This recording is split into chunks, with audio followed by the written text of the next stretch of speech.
This is an attempt to write a tape to you like the one I sent to Helen, and I don't know really how to start it. There isn't much news at the moment. It's budget day, and I'm sitting in the kitchen with your mother's Sanyo recorder, and I've put on a tape which is labelled 90 minutes, but I don't know whether I'll manage to fill it for you. It's budget day and raining, and I thought at 11 o'clock in the morning it'd be a good opportunity to fulfill my promise and send you a tape. There hasn't been a lot of news, and what news there has been, I think I've told you on the phone.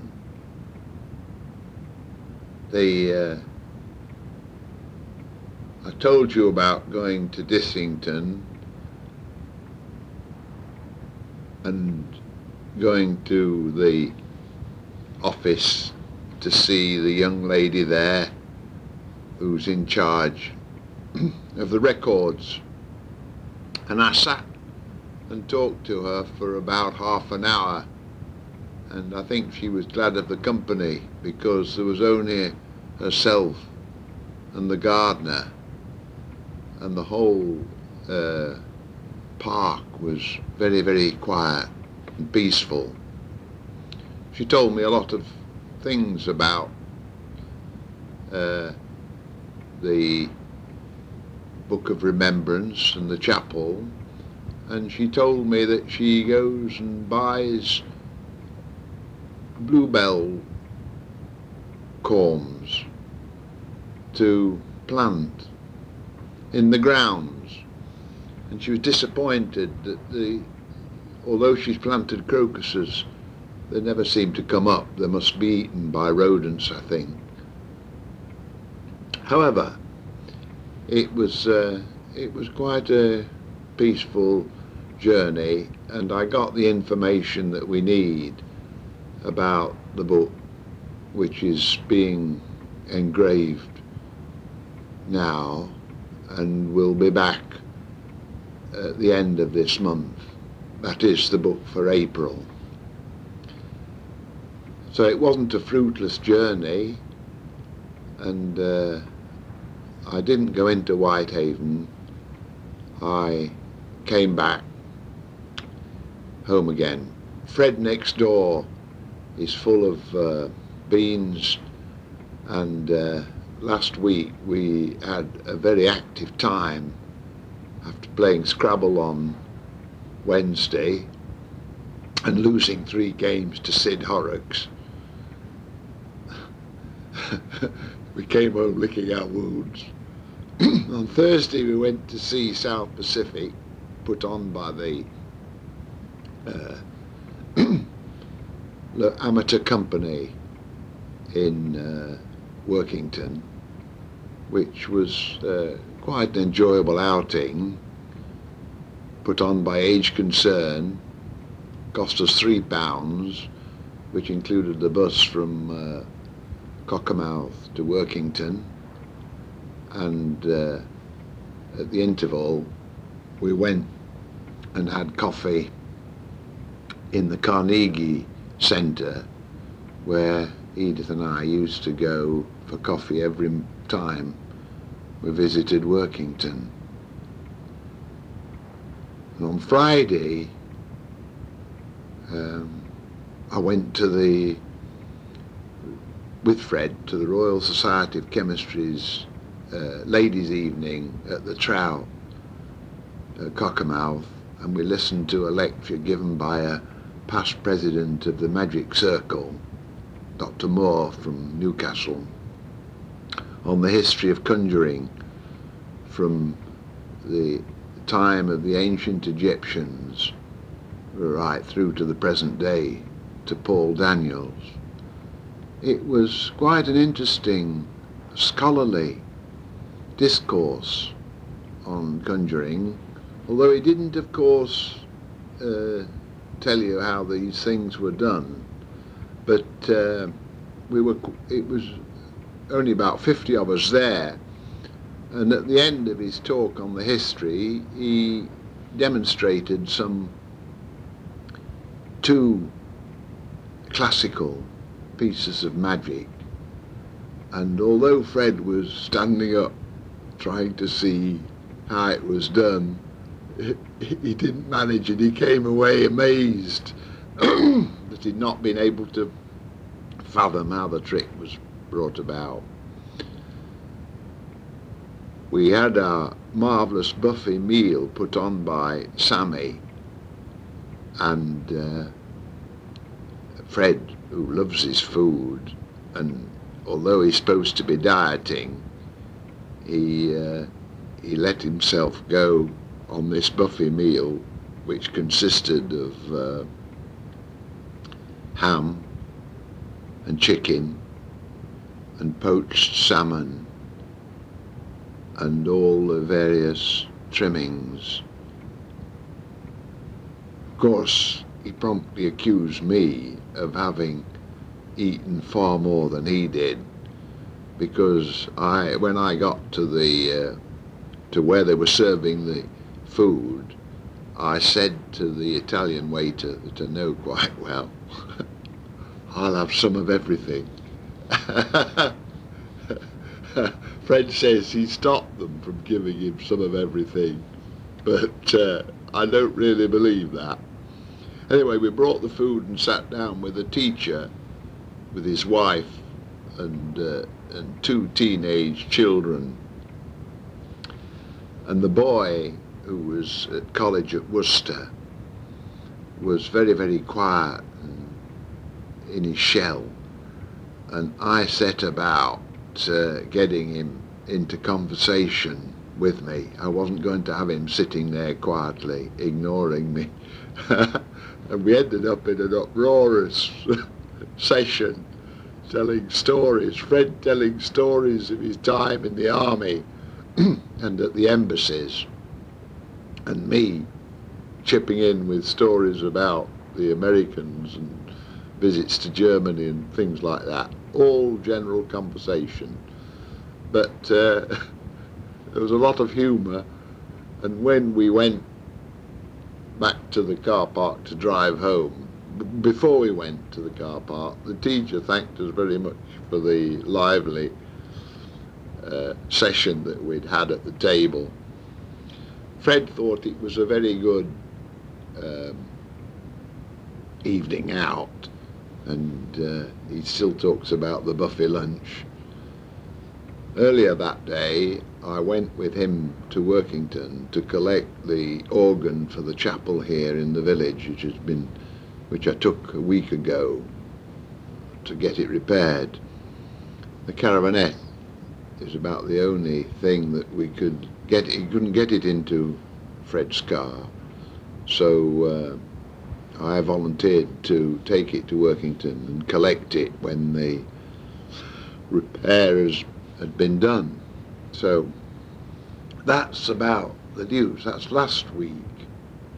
This week, where are we? Tuesday. Oh yeah, yesterday I went into Cockermouth and went to the Cumberland Building Society to get some money transferred to the bank so that I could buy some traveller's cheques when I know what's going to happen to the exchange rate. And I bought 1 or 2 things. I went into a shop, Walter Wilson's, just at the time when they were bringing the stock in, and I bought 7 packets of Cadbury's cream Easter eggs in packets of 3, 7 packets of 3, just like Edith did for the children at previous Easters. And I know it isn't a very exciting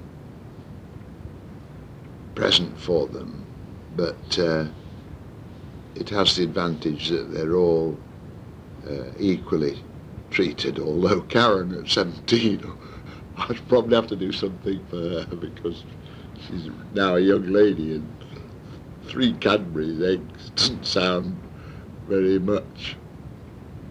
On Sunday afternoon,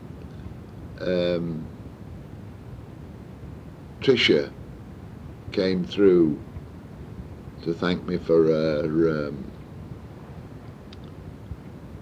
pliers and the little gadget for magnifying and holding things, and she's understood that the pliers were something special, and she's going to take care of them.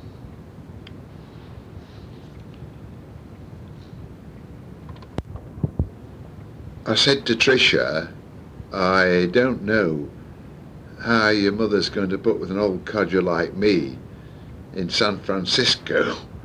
And Tricia said, that's not the problem. How are you going to put up with her? I said, I hope you're not making that remark within earshot. And she said, she's standing alongside me here waiting to take the phone. So so you can see Tricia's getting to the independent stage now, and it was funny. She's doing a project. She's writing an essay, and she says she'll leave it for me to read, because of course she's going to France, but she'll be back. We shan't see her at Easter, but she'll be back before we leave from Heathrow to San Francisco on April the 10th. I'm looking forward to it. I've written a list of all the things I should sort out and pack, but I look at the list and haven't done much about it. Oh yes, I've done the washing yesterday. Chose the worst day for washing, and I had to dry all the clothes off in the kitchen here. And as I make this tape, there are the sheets hanging over the Aga, practically dry now. Alan's tape is funny. I like Alan, and he reminisces about events in his early childhood, although he intends to write about things that'll jog my memory. He naturally reverts, as we all do, to things that he was doing as a boy when he wrote a magazine as part of the Excelsior Club. He was very good at writing and producing magazines, and he says on the tape that he's still got copies of them after all those years, and he couldn't have been much older than Craig is now, and it's surprising what he managed to do. Probably if he'd have done a lot more at school and less of these extramural activities, he would have gone a different route. Anyway, that's beside the point. We all go our own way, and he was very, very capable in that direction. I don't know what Grace would think if she listened to the tape to hear him talking about his former girlfriends. He spent a lot of time on the 3 holidays that we went. My father died in 1934, March the 7th. That's 54 years ago. And after he died, we went on a cycling holiday into Devon, which was quite a thing. We had panniers on the 2 bikes, and we took the tents and all the equipment and we cycled right down to Ilfracombe. We didn't get into Cornwall. And then we made our way back through Gloucestershire. And he can remember the details very, very well indeed. Following year, we went on a similar sort of holiday, but on a motorbike, to the borders of Scotland. And we camped on the banks of the Tweed. And there are lots of amusing stories. I can remember that holiday very, very clearly indeed. It was etched in my memory. And the following year, we took this little James motorbike, 250cc motorbike, from Nottingham to Liverpool. We'd sent the camping equipment on ahead of us because this little motorbike had got all it could do to transport two great hulky people like ourselves. And we went to Liverpool and then across to Belfast and arrived in Belfast on the Sunday morning and made our way down to Newcastle, County Down, where we spent a week camping on the side of the Mourne Mountains. A lot of gypsies nearby got into the tent and took food, and the food was disappearing while we were out walking during the day, and we came home at night and we couldn't understand what was happening. They didn't take everything, they took bits and pieces, and we had to contend with that problem. But that week was an enjoyable one in the Mourne Mountains. And the following week, which is August 1936, we got on the motorbike and went up to the HF Centre at Ballycastle. And Alan obviously decided that we'd have a week at the HF Centre. We couldn't afford 2 weeks, so we had 1 week camping in the Mournes, and then the other week was spent at this HF Centre called Corrymeela, which was built by the HF people, Holiday Fellowship, as a purpose-built centre. And I walked into the room there with Alan after we'd got our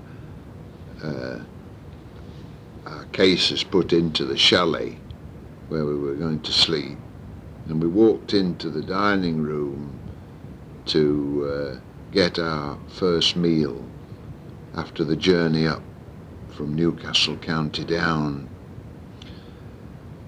And I looked across the room, and there was your mother and Margaret Graham, poor Margaret.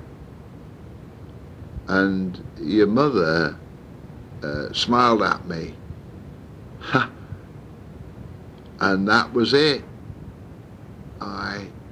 From that moment onwards, I forgot everything else. As Alan says on the tape, I went my separate ways, and I spent the whole of that week virtually ignoring him because I was so impressed with your mother, and we were inseparable. And when they took the group photograph at the end of the week, which I've still got, they planted us right in the middle of the front row, and there we are, looking out at the camera. The morning, the Saturday at the end of the week, Alan, who never forgets this, had to come and get me up to tell me that Edith was going off early to catch the train and then the ferry back from Stranraer to Larne. And if I didn't get up and see her off, I would never see her again. Of course, I shot out of bed and hurriedly went to see Edith before she went off on the coach to take her to the railway station or the ferry, I can't remember which. But from that moment onwards, we never lost contact with one another. As Alan says, we met on every possible occasion from August 1936 until we were married in 1940. And the number of occasions we met over those 4 years are probably only amount to 20 meetings. But the correspondence we had with one another was colossal. And Alan remarks how I used to send these bulky letters by going down Beach Avenue and putting them on the trolleybus, which had a mailbox on it, and they used to be posted at 10 o'clock at night, and Edith got them in Carlisle the following morning, and she wrote back, and we wrote about 7 pages each way every 3 or 4 days, and that was how the contact was maintained. We did some extraordinary things in that 4 years, like the pair of us taking day trip to Liverpool,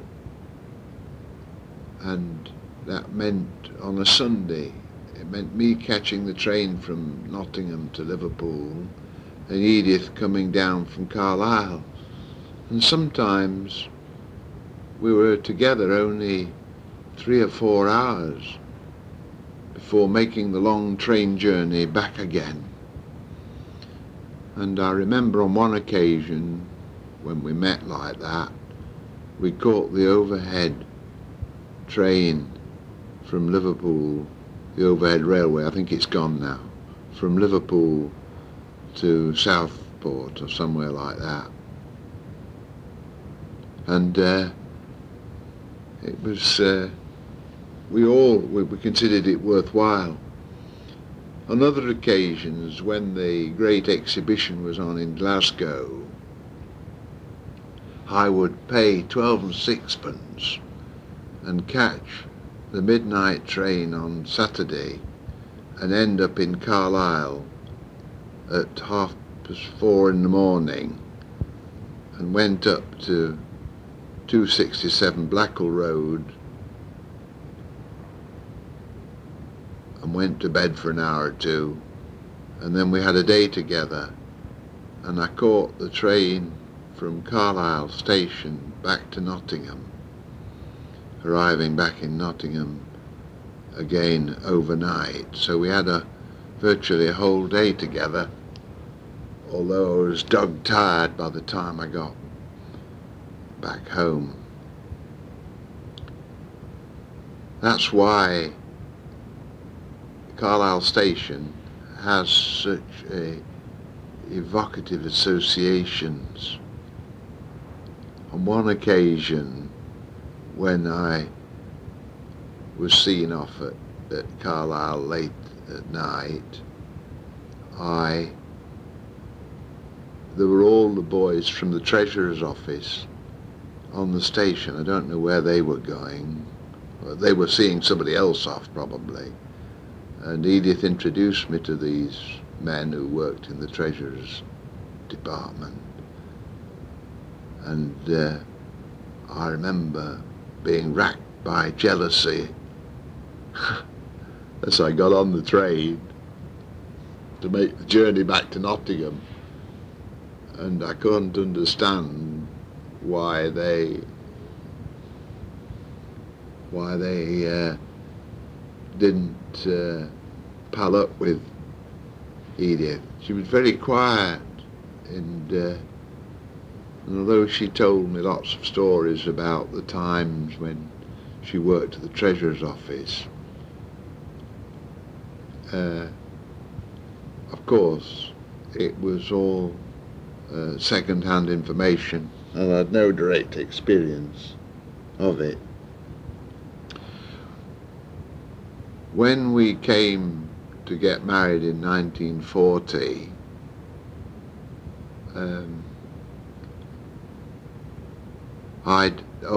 oh yes. In 1939, after I passed the final examination for the Institute of Chemistry in January, I set about getting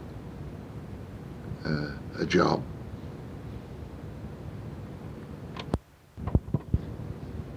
And that was quite a difficult problem, for in the 30s,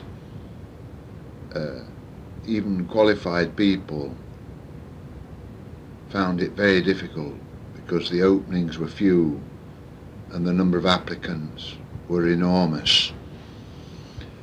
I had been at Saxby's from the time I left school in 1933, December 33, and I was paid at the start 12 and sixpence a week, and I got a rise of 2 shillings and sixpence in old money every 6 months. And when I got qualified in 39, they suggested to me that I ought to be moving on, and indeed that was what had got to happen. Edith at that time was paid more than me, but it never bothered me. But in 1939, I think Whitsuntide, when we were at Nottingham, Edith told me that unless we got engaged, it was going to be difficult. She couldn't wait any longer. And that was the only time she ever exerted pressure. And of course I understood the logic of it. I remember we were walking up the avenue of limes at Woollerton Park, and I remember being shattered by the conversation. However, I was applying for jobs all over the place, at Boots and Lever Brothers, and I applied for a job as a chemist at the Chesterfield and Bolsover Water Board, and I'd got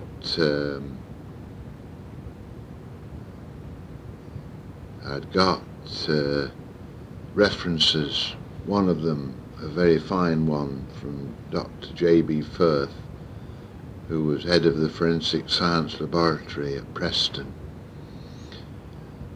And I felt that it would only be a matter of time before I pulled something off. And indeed, when I applied for the job at the Shirley Institute and went for interview, I was fully determined to make as good an impression as I could. Particularly as C.F. Ward had told me that the Shirley Institute was a very fine place to be, and if I could get there I'd be all right. And I got the job, partly because Sir Robert Pickard, who was the director of the place, was also president of the Institute of Chemistry. And when I passed the final examination in January 39, he wrote me a letter, as he did to all the people who'd passed the examination, welcoming me into the institute and saying if there's anything he could do to help, only to let him know. Well, as he happened to be the director of the place, I made use of that letter when I went for interview, and I was interviewed by 6 people, and although not equipped with a formal degree in chemistry, I got the job and started work in June 1939. I saved the 3 months salary, and in August met Edith in Carlisle, and we went to Edinburgh and got engaged there. The war was building up. It hadn't started, but there were all the Navy people from Rosyth in the streets of Edinburgh, and it was an amazing sight. They were bringing in all the reservists ready for the start of the war. But to Edith and I, that didn't matter much. And we went back to Carlisle from Edinburgh, and then I went on back to Manchester.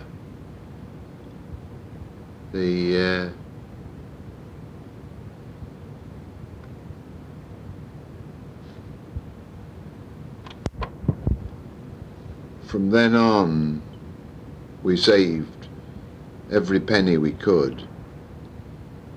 I was in digs in Lansdowne Road in West Didsbury, lodging with a Mrs. Lindsay, and Edith came through once or twice during that difficult time. The blackout was on in Manchester, and I'd only just arrived there and didn't know my way about. They took all the signs down for in all the countryside round about in case there was an invasion, and I cycled round through the lanes of Cheshire at the weekend and got lost. Tried to find my way back to Manchester. You wouldn't believe that, but Cheshire is flat, and there are no landmarks to pick your way. But anyway, that winter was one of air raids and things, without much real activity, a lot of alarms, and I used to go down to the cellar with all the people who lived in this big house in Lansdowne Road, and we congregated in the cellar every time there was an air raid warning. But anyway, we saved up the money that we had, and in June 1940 I collected keys to houses with a view to finding somewhere to live when we were married. I remember having in my pocket a huge bunch of keys to all sorts of flats and houses, and right the way from West Didsbury in Manchester through Cheadle to Cheadlehume, Bramhall, and I went looking at these, and of course I'd no idea, I'd never done a thing like that before, but people were moving out of Manchester, and there were enormous amount of houses and flats vacant because people had left and gone into the country. And it dawned on me that probably it would be a bad idea to get something in Manchester with nobody knowing what was going to happen next. And then I got out to Cheadle-Hulme, and with the keys that I'd collected from the estate agent, I went to see 15 Fairfield Avenue, which was a small semi-detached house with you won't know it, Helen, but Martin's taken a photograph of it quite recently. It had a front room and a back room which had a oven above the fireplace, and then it had a little scullery, a kitchen and a little scullery which was a lean-to beyond that, and a garden which was very difficult because it was solid clay. Anyway, I don't know whether Edith saw it. I think she must have done. I think he came through and we went out to see it, and that was where we set up home. We had about £100 or more between us, which was a lot of money in 1940, and with it we bought a dining room suite and bedroom suite. Edith was a member of Nalgo, and she was able to get 33% off. But everything was closing down at high speed during this phony war period, 1939 to 40, and we had to take what was going. There wasn't much choice, but we managed to get the things together to set up home. And I remember going to Woolworths to buy kitchen equipment and stuff. When the bedroom suite was delivered to 15 Fairfield Avenue, lo and behold, we couldn't get the wardrobe up the stairs. That's the wardrobe that Edith gave to the people at the pub here in Blyncreigh. And Fred Nugent next door, who was a very fine character of a man, brought a very fine saw that he'd got, and we sawed the cross pieces in half so that we could get it upstairs. And we had a little carpet, 3 by 2.5 yards, which we put down in the front room, and that features on a photograph of Martin as the firstborn with a little bell. And throughout the war, I cycled backwards and forwards to Didsbury, and when Martin went to school at Beaver Road, was it Beaver Road? Queen's Road. I used to take him on the bike. I had a little saddle fixed to the crossbar of the bike. I used to take him down to school and put him off there, and then cycled on to Didsbury. It was a horrific period, but we were happy, and the war didn't impinge on us a great deal, although we followed all the news, of course, and we spent many a night in the air raid shelter at the bottom of Fairfield Avenue. And during some of the raids on Manchester and Liverpool, we wondered if we'd see the dawn. The anti-aircraft fire and the sound of the planes going over was so horrific that it drowned everything out. But later on in the war, we didn't bother to go to the air raid shelter. We stayed in bed. Of course, we had a refugee, Peter Martell, just after we were married.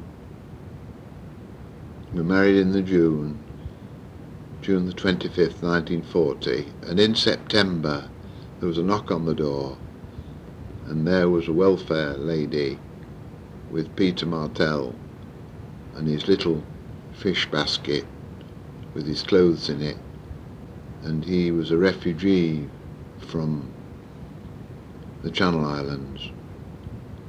He'd been at some stopover centre in Cheadle-Hulme with his sister, but they'd decided to billet them on people round about. And I remember when they knocked on the door and we went to see who it was, the lady said, "I hope you're not going to tell us that you sleep in separate bedrooms, because that's what everybody's telling us round here, that they've no room." Anyway, Edith took him in. She was a bit nervous of this, but he stayed with us for 2 years till Martin was underway, till he was on the way. And he was very disturbed due to the experience that he'd had. When the Germans overran France, the British government decided to evacuate the Channel Islands. They knew they couldn't maintain them there, they couldn't keep them under British control. And they took off men of military age on the first day, and then on days 2 and 3 they took off children, and they were going back to bring their parents, but they never were able to do it because the Germans had arrived in force after the children had left. And Peter Martell and his sister were expecting their father and mother to come, and they never came. And of course that caused great mental disturbance. And although he settled down with us and went on holiday with us, and he was quite happy, this obviously was at the back of his mind all the time.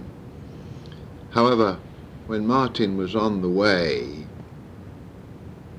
Peter Martell went to stay with his sister, which was a good thing, because his sister was with a elderly, motherly woman who brought up a family, and she was glad to have them both. And Edith always used to think about what she could have done better with Peter Martell, and she kept saying that she hadn't any experience of a 7-year-old boy, and she was just married. But I think she did very well with him, and he settled down with us quite well. I haven't heard from him since, which is a pity, but I've got photographs of him which are in the album, photographs of him at Colbeck at Laura's cottage, things like that. And he was a nice lad. He was a very nice lad, and he'll be now somewhere in his 50s. His father was in the transport department, servicing buses at Peterport in Guernsey, and I rather think Peter Martell probably did the same thing after the war.